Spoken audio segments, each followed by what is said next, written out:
Hello. I'm so pleased to welcome everyone here tonight to see Professor Barry Stiefel deliver a talk, Difficult Memorials, Historic Synagogues from the Days of Slavery. My name is Bob Erlewine.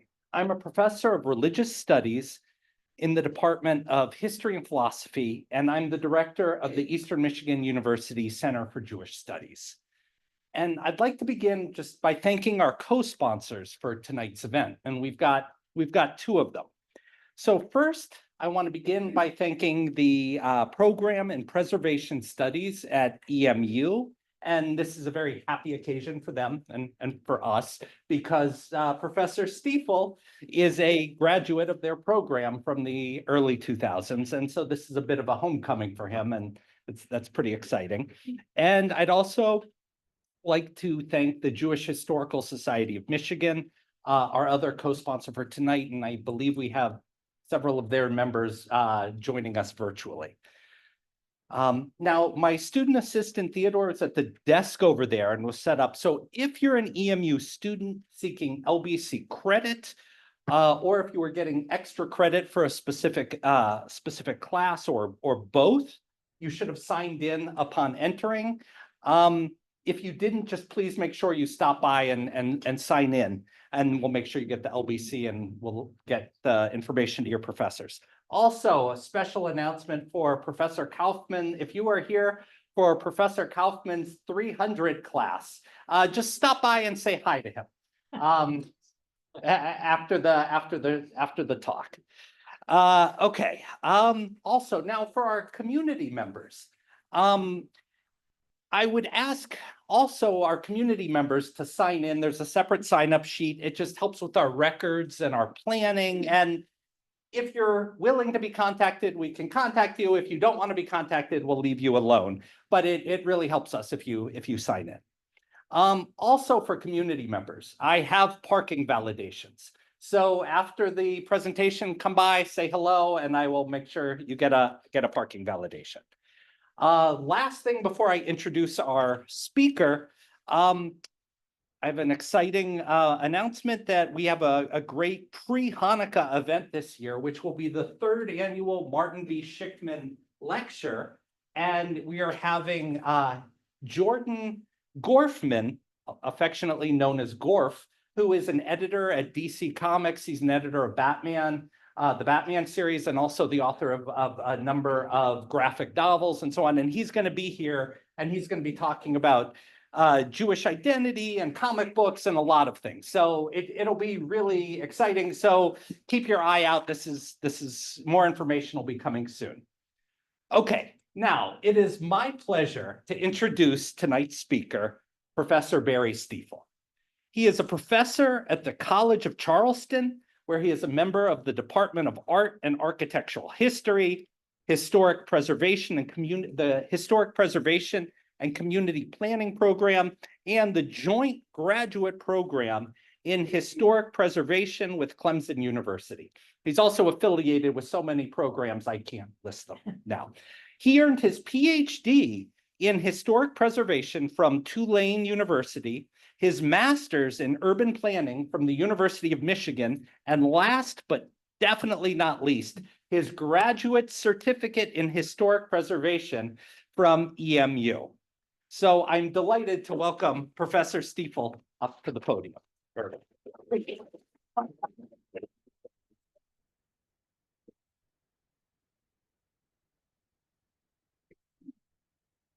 Thank you so much for that wonderful introduction.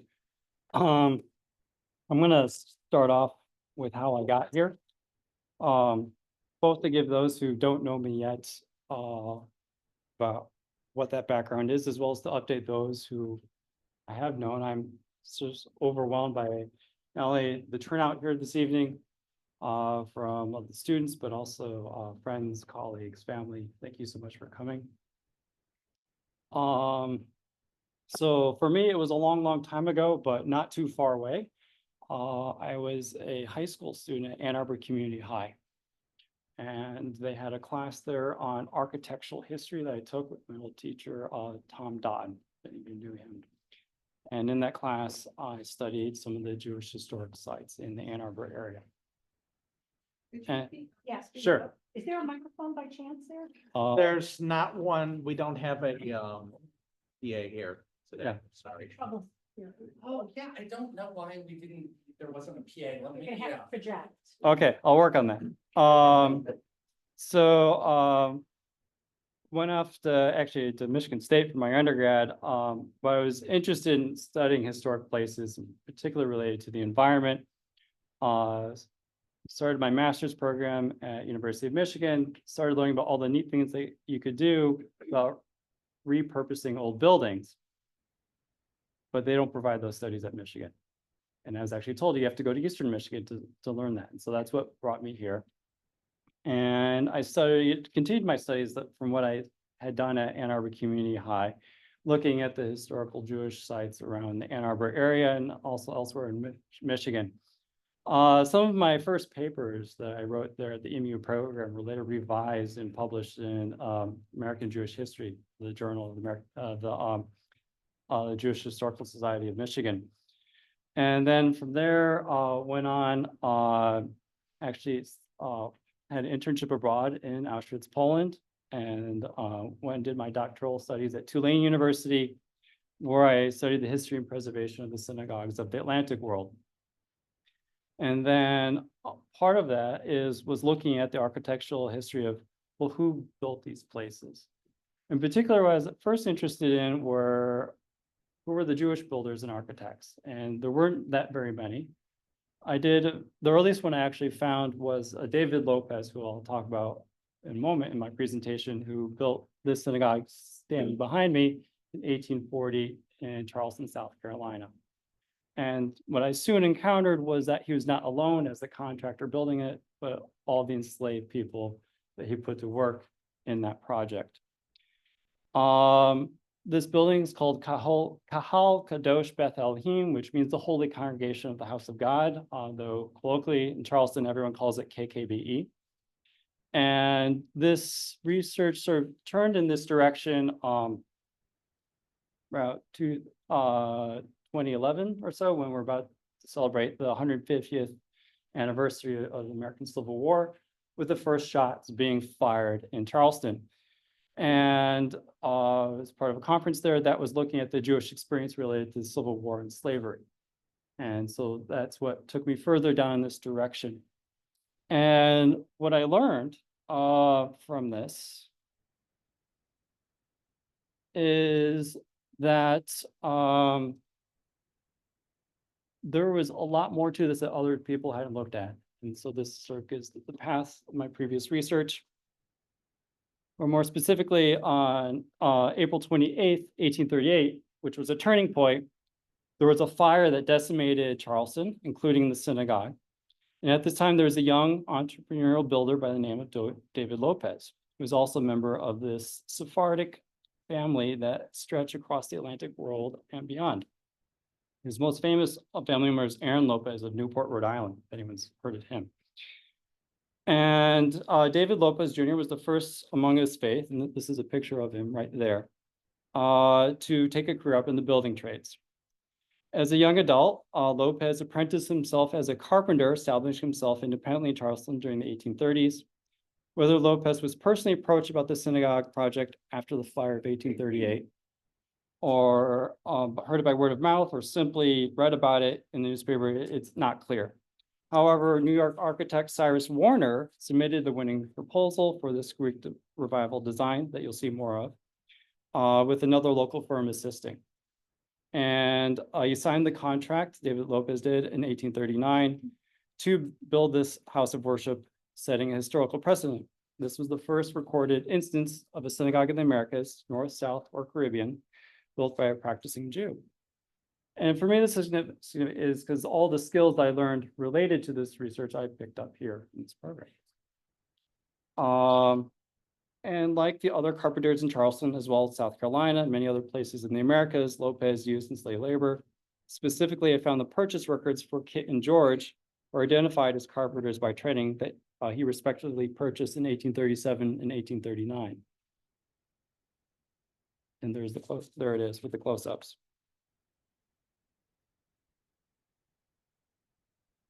seeing these purchase records changed everything in how I saw the architectural history of this building, as well as other buildings I would research afterwards.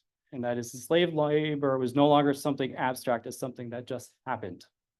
This history of enslavement in relation to the synagogue in Charleston became very real, literally on a first name basis. It puts a very different spin on everything from the synagogue dating from this period.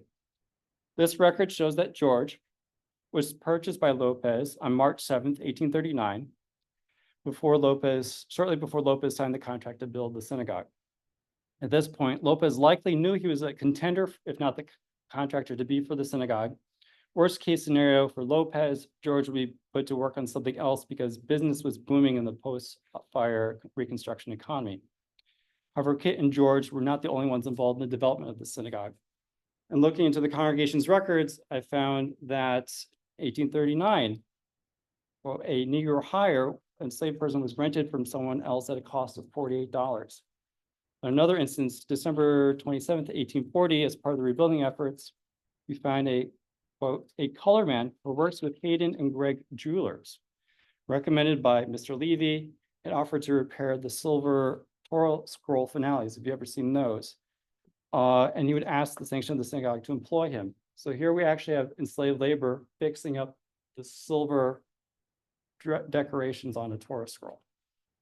A few months later, on March 7th, 1841, we find a notion for the congregation secretary to employ Mr. Lazarus colored man Beverly in synagogue on a trial period. And he was to paint the 10 Commandments and 13 Articles of Creed on the east wall under the supervision of the cantor. So here it is, the cantor is working with enslavers to paint in Hebrew the 10 Commandments in the synagogue.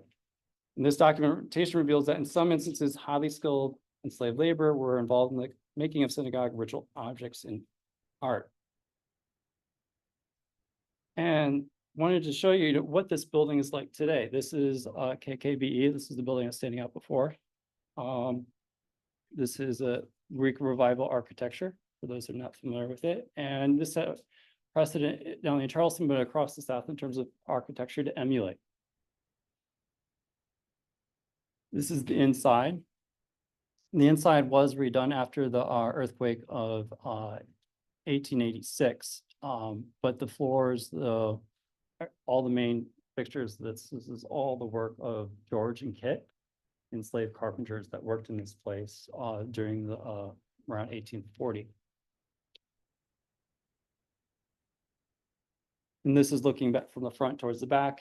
You could see the organ loft. That's another controversy for those who are familiar with the organ and American Reformed Judaism.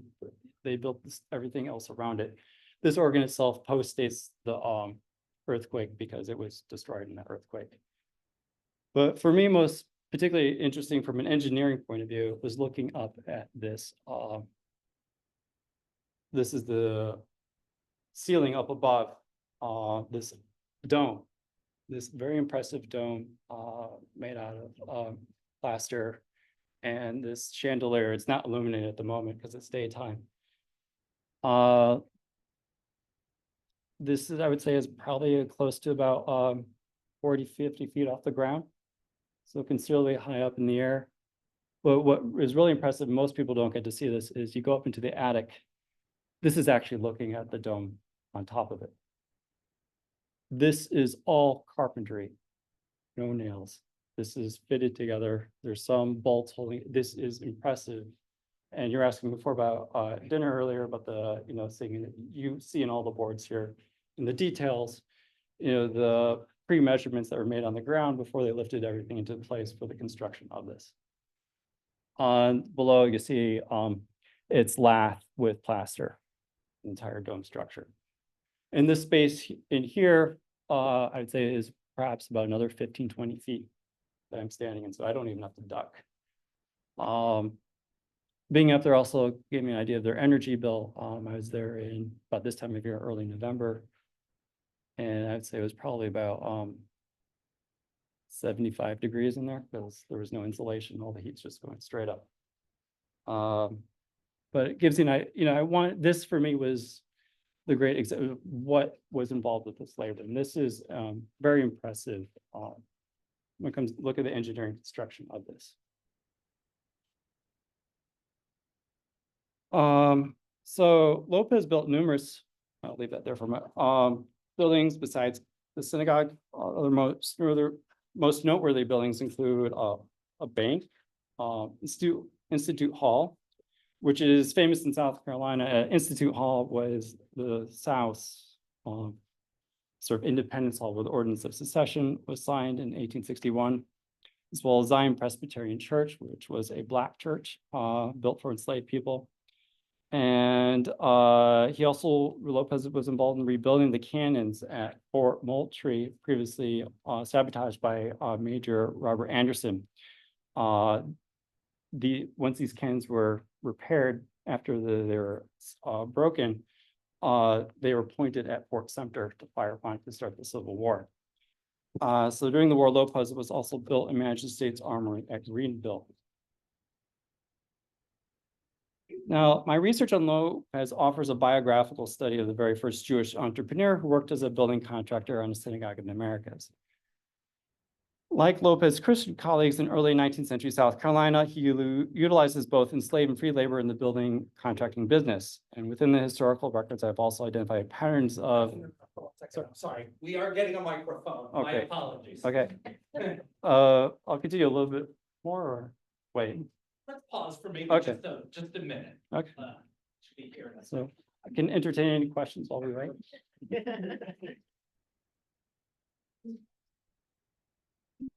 Yes.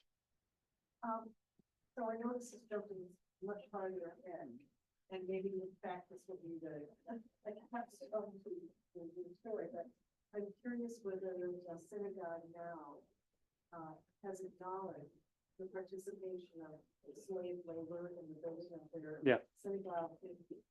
How do they acknowledge it or make it public in terms of people, because there's thousands of people that visit these buildings. This is what this slide is about.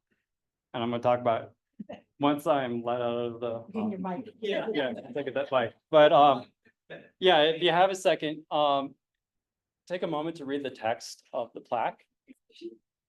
You know, so if you want to come, yeah, because I'm going to criticize it in a moment. Yeah, Nancy. Synagogues are there from,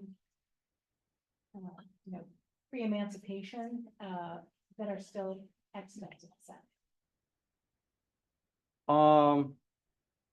Several, there's a bunch. More than 20 or, The part where I don't really know is my doctoral work stopped in 1822. Oh. And then after that, the additional research I did after 18 was anecdotal. And I'll show you that in a moment. Because my studies at Tulane were on early modern, and 1822 was sort of like, I was even pushing it then. There's quite a few, and what I'm also going to show is that there's going to be some complexities we'll encounter in other places where the contractor was Quaker. And I don't think those synagogues use slave labor directly because Quakers were abolitionists. That, of course, is just in the direct use. That's not covering indirect use because you have to look at the whole economy of slave labor or, the bricks that they would have used, could have been a very different story. But you say, so it depends on how many degrees. right. This is also not limited to the United States either. I find evidence of this as far north as Montreal, Canada. Slavery existed in Canada until 1833. Yes. The congregations were Sephardic, correct? Is that what you said? Many of them, particularly the early ones. By the time we get to the 19th century, there's more Ashkenazic ones, and I'll actually focus on one particular Ashkenazic one in Montgomery, Alabama. Did you find anything where perhaps the congregation sort of yearned for the kind of buildings that families might have seen in the Mediterranean area? Because they didn't see Greek revival over there, right? I mean, No. Set the settle for what they could get when the architects here would build. Earlier on, possibly, but by the 19th century, these congregations had money. They could order off the menu what they wanted. asking you, are you investigations like still in use? Oh, no. Like, Yeah, this one here is still in use. It's actually, for those familiar with Reform Judaism history, it is probably the longest continuous Reform synagogue in the world when you factor in that the older ones in Germany were wiped out in the Holocaust. You know, there were some intermissions there, the Civil War and such, but yeah.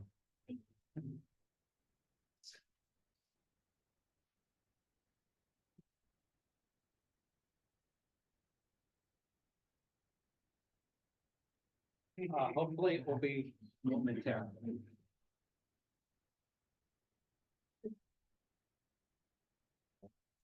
How did it happen to become reformed? That's a long story. And I mean that literally because not me, but others have written books on it. It started in 1824 with the creation of the Reformed Society of Israelites, but they were a splinter group that actually separated from the synagogue. They did not stay at the congregation. Things re-amalgamated shortly before the fire. And then with the completion of this synagogue and the installation of the organ, not the organ that you saw there, because that organ there was post-earthquake. It started another split that, of course, was litigated for several years, and the Orthodox group ended up leaving, and the Reform group maintained the building.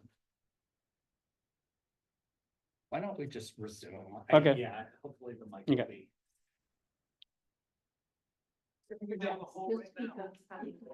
There we go. Okay. Yeah.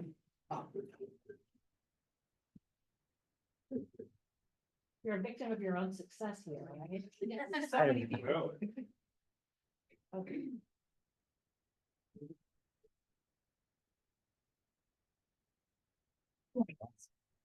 That is a microphone.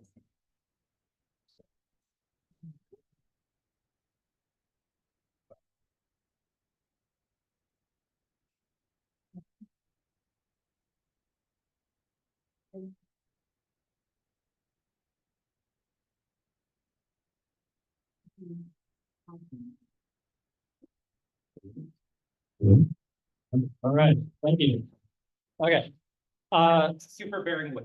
Thanks. So the thought I left off with, and I'm not sure if you heard me, it was within the historical records, I found this pattern of contractors buying or renting enslaved labor at the beginning of a project, either shortly before or right after it started. Then at the end of the project, when that labor was no longer needed, it was either sold or leased out as a means of reducing internal operating costs. And this is fascinating because you can then see a pattern of enslaved, highly skilled laborers moving from contractor to contractor, working on various projects within an area. But after finding all this information, you know, as what was the reaction to this research, especially from the synagogue community? And that gets into this slide here. And to my surprise, 8 years after the publication of that article on David Lopez and those that he enslaved, the synagogue erected this plaque in commemoration to the enslaved people who built their synagogue. The creation of the plaque was controversial, to say the least. Yeah. While my research was central to the creation of this plaque, I was informed to keep my distance from the proceedings of the synagogue. Some living relatives of Lopez in the congregation, among others, felt uncomfortable with this history, to say the least. And as can be seen from this plaque, for those of you that can't, there isn't a single name mentioned within the text, even though so many names are actually known from my research. And this was in comparison to every other plaque of consequence at the synagogue, having at least one, if not more names mentioned within those, though of course in other subjects. The local news caught on as well regarding these events at the synagogue. Beginning on September 4th, 2021, the Post and Courier newspaper of Charleston reported this article: Historic Charleston Synagogue remembers enslaved Blacks who built the sanctuary. The article begins by describing how this house of worship is stained with the sin of slavery, not unlike other buildings constructed in Charleston before the Civil War. Dedicated in 1841, Kal Kadosh Beth Elohim Synagogue was built by enslaved Blacks.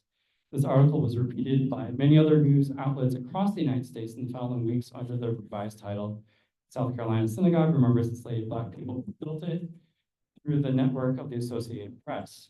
And this includes South Carolina Public Radio, the San Francisco Gate, Seattle Post Intelligencer, and U.S. News and World Reports, making it accessible to many people across the country. Identified within this media coverage is the article I wrote, as well as several of the names that are unmentioned in the plaque. In the 2010s, I continued this research methodology that I had begun with KKB and Lopez, creating a survey of enslaved Black labor in the construction of synagogues.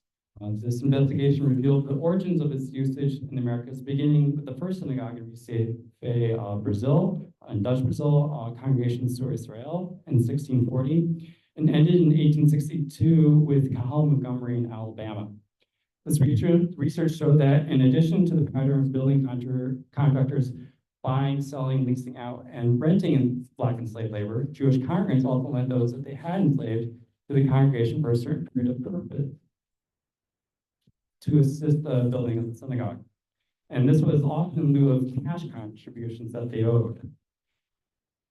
So this pattern of enslaved labor assistance by congregants with houses of worship construction originated in the earliest places of European colonization in the West Indies and then spread to frontier settlements, including as far north as British Montreal, which Zur Israel was likely built in 1777 with enslaved labor. In these situations, the Jewish congregations were simply emulating what was common practice among Christian communities, which enslaved Black and even indigenous labor was exploited. When we consider that between 1640, with the construction of the first synagogue in Recife, Brazil, in 1834, with the enforcement of the British Slavery Abolition Act, every colony in every country in the Americas that Jews resided in, consequential numbers large enough to have a synagogue, was one where slavery existed. Even then, in some parts, slavery persisted for decades after the 1830s. In the Netherlands Antilles until 1863, the United States until 1865, Brazil until 1888. Wherever slavery existed, they were often involved in building trades. My objective is to graciously recognize the invaluable assistance of some enslaved people whose identities until now have mostly been forgotten, alongside known white architects and builders, all of whom enabled Jews to exercise their religious freedom. Until the second half of the 19th century, most synagogues were designed and built by non-Jews, and in the Americas, the builders were both white and Black. Considering that synagogues are built similarly to the most other buildings within societies they are found, this mode of analysis can better inform us how religious minority groups, houses of worship, are logistically came about. And so from the survey here, first synagogue was Zur Israel Recife. I don't have a pointer, but if you can see it, it's at the tip of South America on the eastern side. And in the minute book there, I found that the official records, it's silent on whether enslaved people were used for building or maintaining this structure. Matters such as that enslaved people could not be converted until they were emancipated, so a Jew could not sell another Jew as a slave is discussed, as well as membership fees is discussed, but there's no mention regarding if the slave labor could be contributed in lieu of cash, for example. There is no record regarding the builder's identity of the synagogue, so investigating whether they enslaved others to assist in construction is not possible. The circumstances also appear to be the case for all other synagogues in the Americas through the 17th century. And that's the Recife one. Moving on to the next one. The earliest known synagogue built in the Americas was Abraham Van Eden, a carpenter, who constructed the first Neve Shalom synagogue in Primary with Suriname in 1718. There is no image of that one. All that we know is that this building was made of wood. But in Curacao, we also find Hendrik Schliach, who was the builder of Mikveh Israel, completed in 1732, a building that is still extant. Other than recording the difficulties of working with Schliach on the synagogue project, little else was reported about these builders. Moreover, a survey of known historical documents related to slavery from Suriname Curaçao did not shed any additional light. For example, the Dutch West India Company slave records for Curaçao end in 1730, 2 years before the synagogue is built. However, looking north reveals some profound insights on labor practices. At approximately the same time that Schleich was working on the Mikveh Israel Synagogue in Curaçao, Congregation Zur Israel of New York contracted with Stanley Holmes, a brick mason, to build its first synagogue between 1728 and 1730. No record of Holmes being in slavery has been found, but within the congregation's minute book is reported the use of Negro hires or enslaved people. A very significant account identifies the use of a Negro hire between August 20th and October 31st, 1729, for 33 pounds, 16 shillings, and 7.5 pence, paid to Moses Pereira. A Moses Pereira is also identified on Curaçao in 1742, suggesting this may have been the same person with direct ties between the Sephardic congregations of New York and Curaçao. Obviously, the same Moses Pereira could not be in both locations at the same time, but could have been in New York during the early 1730s and relocated to Curaçao in the 1740s. The direct ties between New York and Curaçao suggest that a custom for the use of enslaved labor by Congress to contribute to a synagogue's construction may have existed. Shares Israel of New York's use of enslaved labor in the construction of the synagogue is also significant regarding the geographic distribution of unfree labor during this period. The stereotype is that slavery in the Americas was predominantly part of the economy and social fabric of the Caribbean and antebellum American South. It was more widespread. But slavery also existed in varying degrees in the northern colonies of North America, where tropical and semi-tropical cash crops were not produced.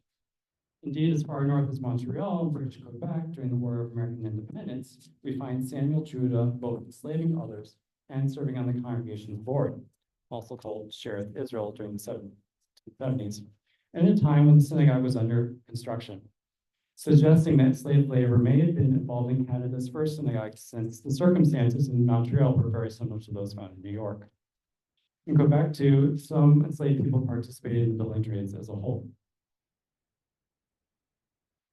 There are similarities and connections to the building trades economy of the northern colonies with those in the tropics.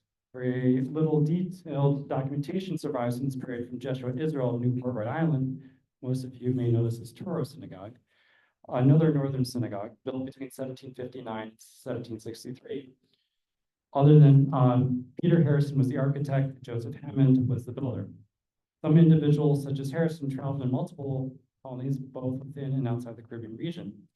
And a conversation I had with Holly Snyder, a scholar who focuses on Toro, she said that Newport's Jewish merchants certainly owned slaves and also hired them from other Newport slave owners to do manual labor of various kinds, both in their docks and warehouses and at their homes. Newport's non-Jewish craftsmen, artisans of all kinds, routinely used slaves as laborers in the ordinary course of their business. So they might have also contributed via this route. Slave labor was indeed used for the construction of the college building at Brown University a few years later. Thus, the general culture of the Rhode Island colony supported the use of slave labor, and she saw no reason why the construction of the synagogue would have been any different in this respect. This presentation started with KKB of Charleston, who were strongly connected to their core religious in the Caribbean, most significantly Barbados, Curaçao, Jamaica, St. Eustatius, St. Thomas, and Suriname. From 1800 to the 1820s, Charleston had the largest Jewish population in any city of North America, even bigger than New York. So it is no surprise that during the 1790s, the congregation had a synagogue built, completed in 1794. KKB contracted with Stephen Horlock, a construction and architecture consortium comprised of brothers Peter and John Horlock and Charles and James Stephen. In contrast to previous known architects and buildings of synagogues, Stephen Horlock had a very significant enterprise in contrast to the others that we talked about in the Caribbean. The tall steeple and facade of the synagogue are reminiscent of St. Michael's Church, an Episcopal congregation that flourished during the second half of the 18th century in Charleston, and that building's still around. Both the Stevens and Horlocks enslaved numerous people, using them as laborers in various projects. Of note, however, is that in 1788 and 89, not long before the development of the synagogue, John Horlbeck purchased two enslaved people, Isaac and Derry. So in this instance, we have the plausible first name identities of two of the many enslaved people involved in the synagogue's construction.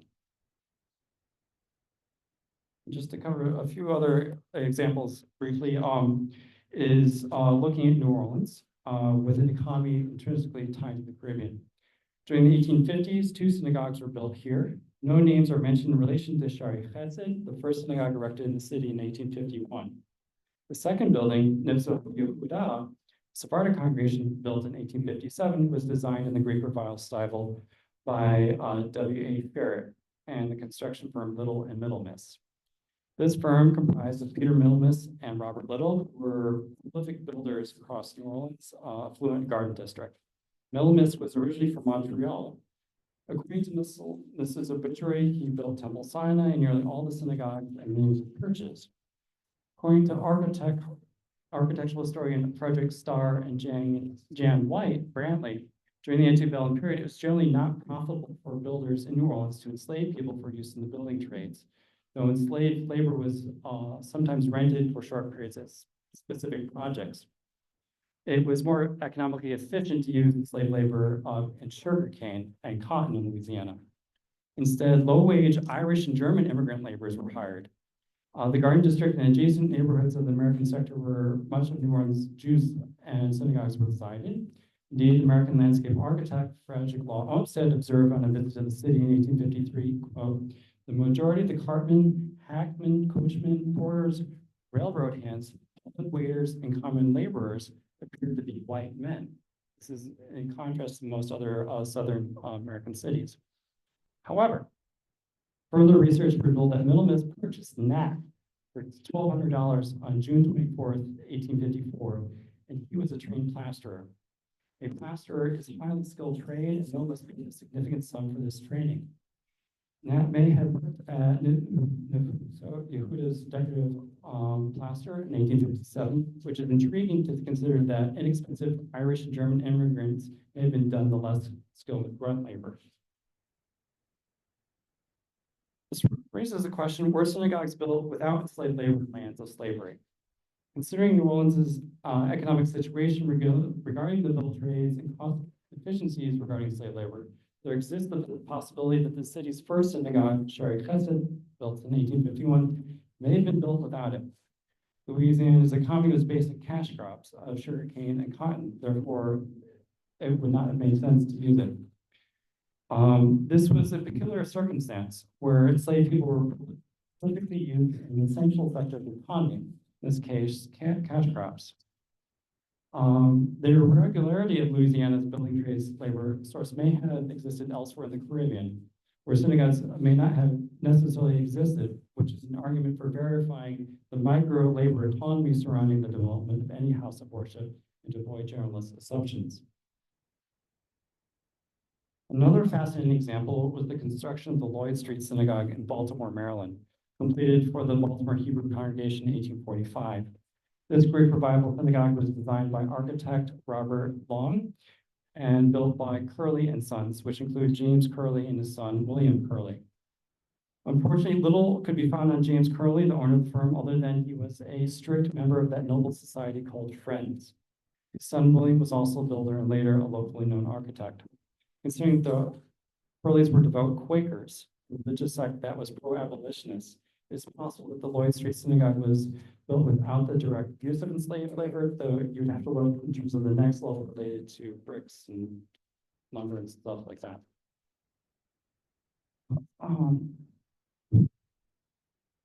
Outside of the territorial United States that abuts the greater Caribbean region, Abraham Van Edom and Eric Schleck, that I mentioned earlier in the Caribbean, remain the only known synagogue builders when African chattel slavery was permissible. So identifying slave people, the ownership of builders is difficult. The matter is further complicated by missing documents from government and congregational records, as well as lack of attention, such as the earliest records from Zur Israel. However, when we consider that in 1834, the Slavery Abolition Act came into effect, liberating enslaved people of the British West Indies as well as Canada, unfree labor in the form of chattel slavery became illegal. This also becomes true in the Dutch West Indies in 1863, when the enslaved of the Antilles and Suriname were freed. In other words, for the current New Israel synagogue building in Bridgetown, Barbados, which was completed in 1833, enslaved labor may have been used. Whereas Beth Yaakov, which is another synagogue in Montego Bay, Jamaica, completed in 1845, it was built entirely by freemen, though the fairness of their wage might be debated. Likewise, it can be asserted that Temple Manual of Williams at Curacao, built between 1865 and 67, was also constructed without the use of slave labor. When Brazil obtained independence in 1822, the year that the Portuguese Inquisition was abolished, Jews and other non-Catholics were permitted to settle in the country soon after, resulting in the establishment of Shar Shemaim Synagogue there. And that is another place that needs further research. The last verifiable synagogue constructed with slave labor in the Americas was Kahal Montgomery of Montgomery, Alabama, erected in 1862. Planning for the synagogue began before the Civil War in 1859. John Stewart, an architect from Philadelphia, designed the synagogue, as well as several other buildings in Alabama, including the Insane Asylum and then the Montgomery County Courthouse and Methodist Female College. George Fly, who is from Montgomery, built the Romanesque Revival style at Colin Montgomery. His most noteworthy project was rebuilding the University of Alabama campus after the war. He and his partner, John P. Fly, used enslaved labor for their business prior to the enforcement of American President Abraham Lincoln's Emancipation Proclamation of 1863. The enslaved at Kahal Montgomery were likely used for the most strenuous tasks in the synagogue's construction, such as laying the foundation, erecting low-grade walls and roof. Later, Fly offered to Leroy Walker, then Secretary of War for the Confederacy, that they have 20 able-bodied Negro fellows, well-disposed and easily governed, many of whom are good mechanics, 6 wagons, and 12 horses and mules, the use and service of which they will hereby cheerfully tend to the Confederate States. So during the Civil War, which became a struggle for emancipation in the United States, only in 1865 with the Union victory, which this did bring about, we find the building of one last synagogue with enslaved labor. I want to revisit this last synagogue in Bridgetown, Barbados, New Israel. It was the last one built in the British Empire. The original building was built in the 1660s, and at the time, Barbados was the wealthiest colony in the budding British Empire due to the production of sugarcane and associated products made with enslaved labor. The mercantile disturbances caused by the Napoleonic Wars long since diminished the halcyon days of Barbados' economy. The financial decline of Barbados was largely due to French innovations for a new sweetener made from sugar beets, since the British blockaded continental Europe from overseas sugarcane imports during the Napoleonic Wars. The reduced demand for Caribbean sugarcane caused Barbados' economy to implode, resulting in wealthy residents to leave the island with their financial capital to the UK and the United States, including Jews. Then in 1831, nearly after 170 years, the old synagogue was destroyed by a hurricane. In January 1832, it was decided by the congregation per the consulting architect's recommendation, John Hubert Jr., to build a new house of worship, for which he designed the Gothic Revival Synagogue with the assistance of congregant Abraham Kinsey, who advised on the particular details of the synagogue design. A synagogue building committee was also formed. According to the Center for the Study of Legacies of British Slavery, in 1834, Hubert Jr. was enslaver of 39 Black people who also worked on raising crops on land called the farm. Hubert Jr. also inherited the farm and enslaved workers from his father, John Hubert Sr. While the Hubert family certainly profited from slave labor used at the farm, there's little surviving information regarding the specifics of their involvement in Hubert Jr.'s work as an architect. Some of those enslaved by Hubert Jr. may have been involved in initial assessment of whether the damaged building could be repaired. Once it was decided that a new synagogue needed to be built, the demolition of the surviving parts, as well as the construction of new edifice, was undertaken by the contractor, Thomas Gilks, who was an assistant of Hubert. Both Gilks and Hubert Jr. are identified as architects. Though from the proceedings recorded in the minute book, Hubert Jr. was largely responsible for the synagogue's design, and Gilks was the builder, as evidence of the discussion of stone masonry. Gilks was both introduced to the congregation and vouched for by Kiber, and thus they would likely associate in building construction. Mr. Walker's associate Finzi was introduced to the building site, to the synagogue committee as the cabinet worker for the embellishment of the interior. Gilks is recorded by the society starting slavery in Britain as having enslaved 8 Black people. Their names and identities present remain unknown, but it can be assumed that these 8 Black people largely deserve the credit for constructing the synagogue in Barbados that visitors enjoy today. Construction of the new synagogue began on March 20th, 1832, when Reverend Moses Velasco, the Chazan spiritual leader for the New Israel, gave a discourse and benediction at the ruined synagogue. In contrast to other historic synagogue construction projects previously studied, the development of New Israel continued relatively smoothly until its structural completion for use in June 1833, and came at a price slightly under the estimated budget that had been available from the congregation's financial assets. Finishing touches of the installation of Venetian blinds continued until the close of 1833. Of significance to Barbadian Jewish relations to Black residents at the time was an incident that concerned the presence of a Black family on the grounds of the synagogue. At the September 12, 1832 congregational meeting, David Beza rose and moved, quote, that the nuisance now existing in the synagogue, this was the Sephardic nickname for shul, be removed forthwith, which being seconded by Mr. Isaac Beza was carried, no contest. On which Mr. Hartline, president of the congregation, called for Mr. Demiza and told him that unless the colored family be removed by Monday next, he, Mr. Demiza, would be deprived of his situation. End quote. Demiza is not mentioned often in Nida Israel's minute, does not appear among new members. No other information is provided on what the situation with the colored family was. It is possible that the colored family were the Paramore and children of Demiza, a not so uncommon occurrence in early 19th century Barbados, and or the colored family was somehow involved in the caretaking of the synagogue and its grounds. Demiza likely complied with the congregation's demand, but there is no further mention of the episode in the minute book. However, this was not the last record encounter between Nida Israel and enslaved Blacks. Nearly 18 months later, on April 27, 1834, shortly after work in the synagogue was completed, the minute book records that the new president, David Lowe, informed the meeting that Mrs. Rachel DePisa, likely the mikvah attendant, in presence of, this part was illegible, had delivered to him on March 20th, 1834, the servant man Sam William, which remained in his possession and requested to know what they should dispose of his services.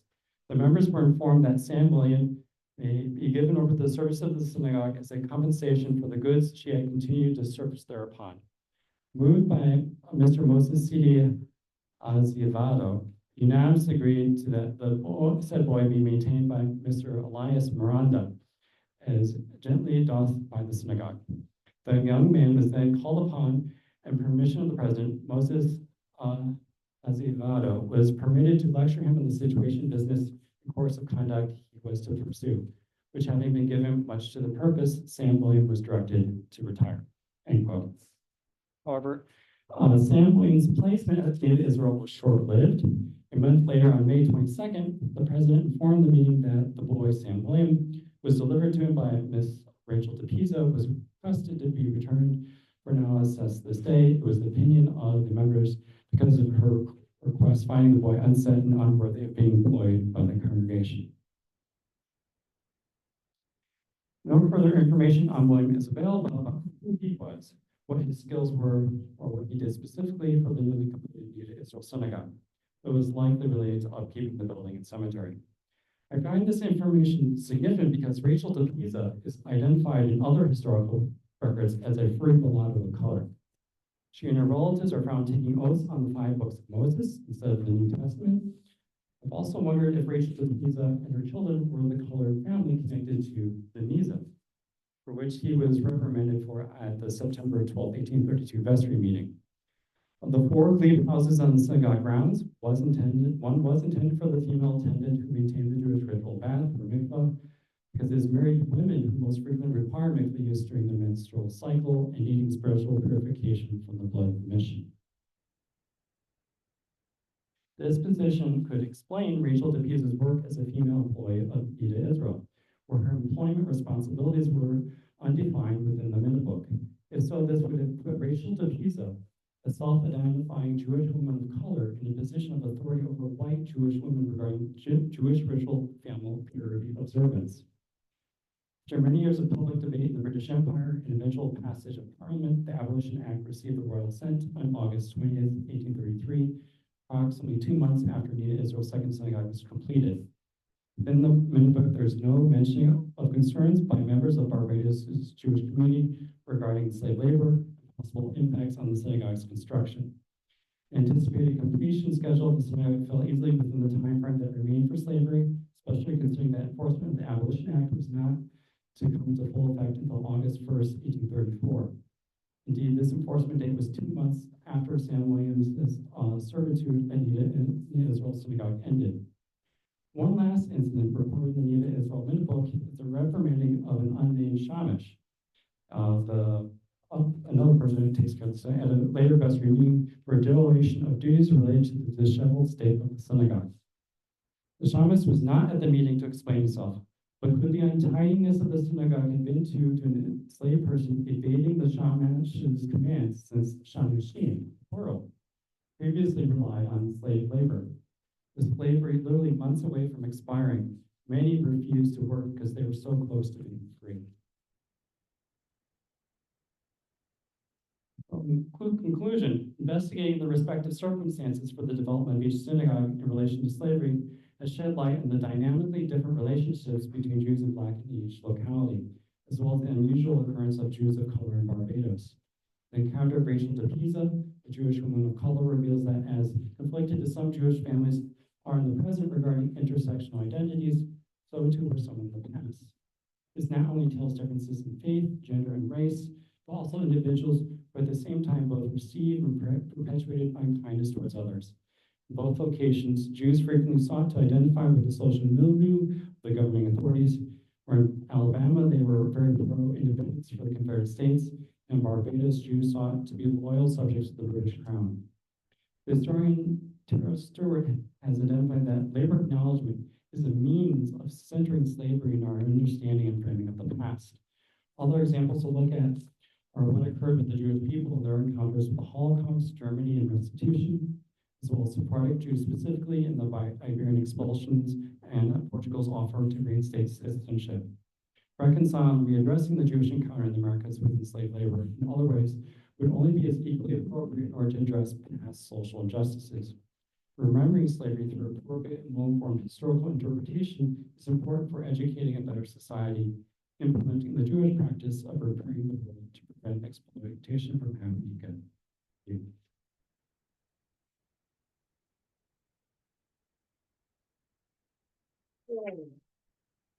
you. People, we've got some time for some questions. Unfortunately, we're supposed to have another microphone here too. But we will maybe can stand and do questions. And do you want to questions? Yes. Could you read the plaque? Yeah. So that we know what the.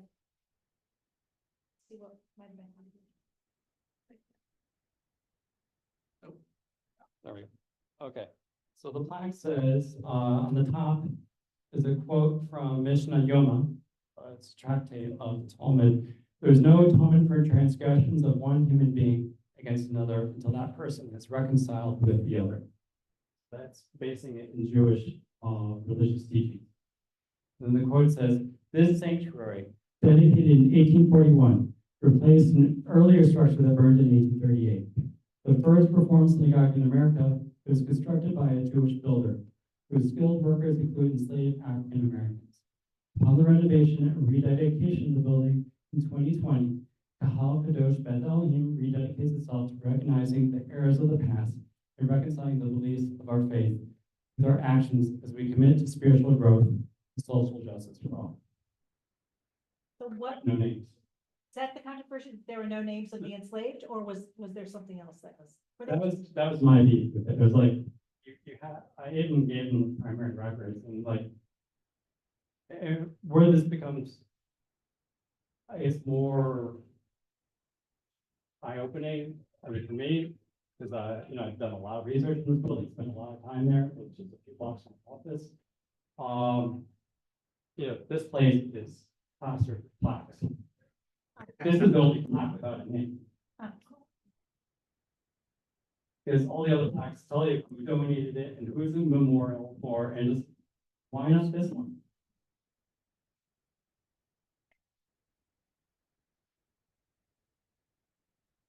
Well, I mean, to push it a bit further, has any kind of restitution ever been offered?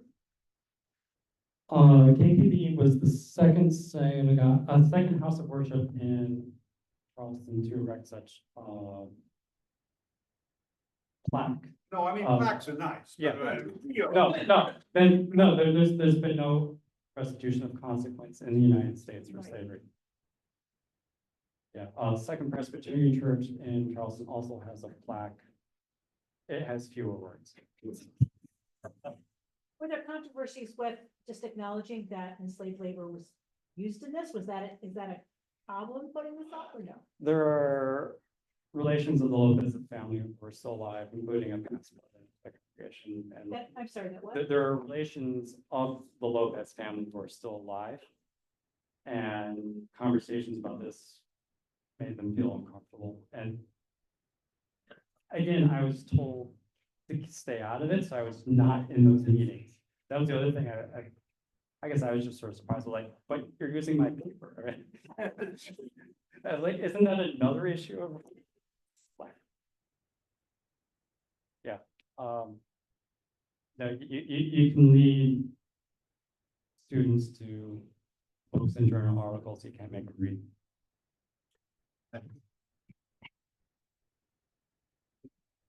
Yes. In the documentations that you found that sort of demonstrate that the synagogues were built with slave labor, was there any kind of justification that the congregational leaders were offering or understanding that, that they were using enslaved labor, or any, was there any sort of reckoning that was going on? Or was everybody just totally, okay with it, didn't see a problem? This was their equivalent of using a John Deere tractor or a Caterpillar. I mean, that's what you did.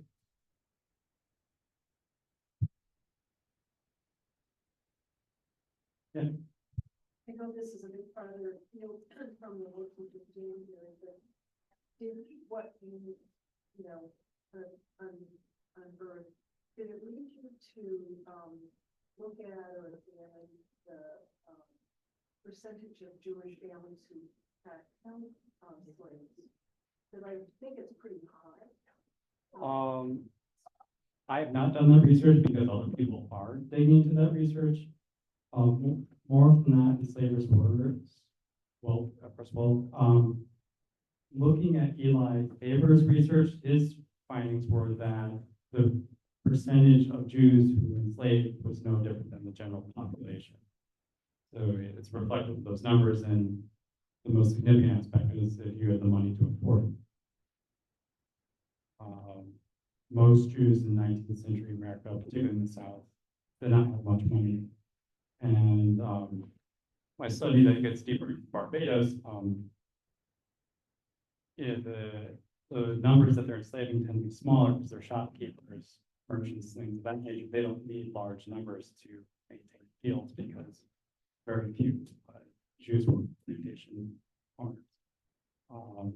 And this gets interesting because then when you relate to the Abolition Act, because the Abolition Act provided compensation for British subjects, slave people, and you can see what they're being assessed at that compensation. With those in the building trades, carpenter, being higher market value. Those who were servants, field workers, lower market value. Yeah, Steve. We have an online question. Yes. They would like to know if the churches in these communities were also built with slave labor during these time periods. Yes, and this is meant to reflect what most other minority faiths are doing those locations as well. I would say the exceptions would be Quakerism. That would be a different trajectory. And what you'd have to look at differently, or the state endorsed space. So in the British Empire, Anglican churches, yes, lots of enslaved labor, but with the way that was getting Yes. sponsorship from the British colonial government, it's a completely different social structure. Same with looking at Dutch colonies with the Dutch Reformed Church, as well as Spanish, Portuguese, and French colonies with the Catholic Church.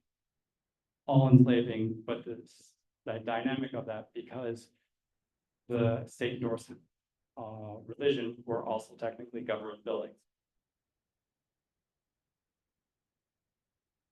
Yeah, so then have you seen any differences in like how other countries address that slave labor that was used to build these churches? So like how, is there any like reconciliation, or is there any sort of like, I guess like say for in Barbados versus like in the United States versus British colonies, like have you seen anything like how they work, or is how what's being done at that level, if anything?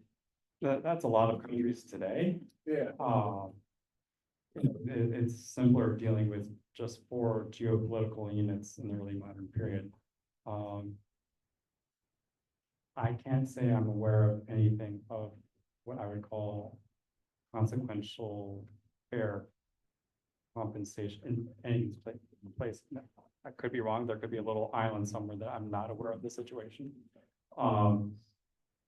Otherwise, no, not really. And it gets complicated too, particularly with the intersectionality with indigeneity, because in many places too, you have the Black indigenous communities are intermarried with each other. And that's a whole nother issue of addressing that needs to take a role as well. Yeah, just the differences in addressing that kind of that Yeah. darker history of.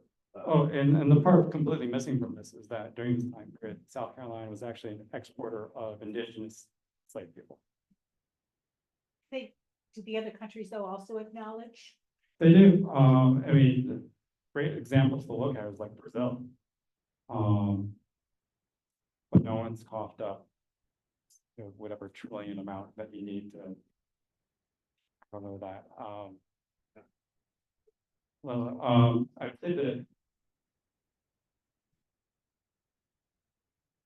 the place that, has been the most successful of empowering Black lives in that respect would be Haiti and the revolution of 1804. They got their independence, they kicked out the French, and they kept out the Spanish and the British. And the rest of the world ostracized them for that. And we now see, what role Haiti is now in terms of economics, in terms of the way it's been shunned by that. That's a whole other history, but yeah, that's the one place where they successfully emancipated themselves on their own. All right, maybe we have time for one more question, one last question. Just looking at that plot, wondering like, how could they have done it better? Do you think like they could have made an effort to contact descendants of laborers or work with a local African American congregation? Or like how have you lived up to the public direction there? Again, I was told to stay out, and this is me standing on my academic freedom with tenure. There's a lot that could have been approached. Getting further into the life of David Lopez, at the time that the Civil War ended, he and the people he directly enslaved grew up in Greenville, 200 miles away. They were running, where he was operating the munitions factory for the state of South Carolina. 85 people to 144 people that were enslaved. You would have to start there. I mean, because that's where sort of that paper trail ends in terms of enslavement, and I just not had the chance to go that 200 miles to do that deep dive. What happened to those individuals? I don't even know if they came back to Charleston. So, especially if all your family's up in Greenville, why would you go back? Right, on that note, thank you so much.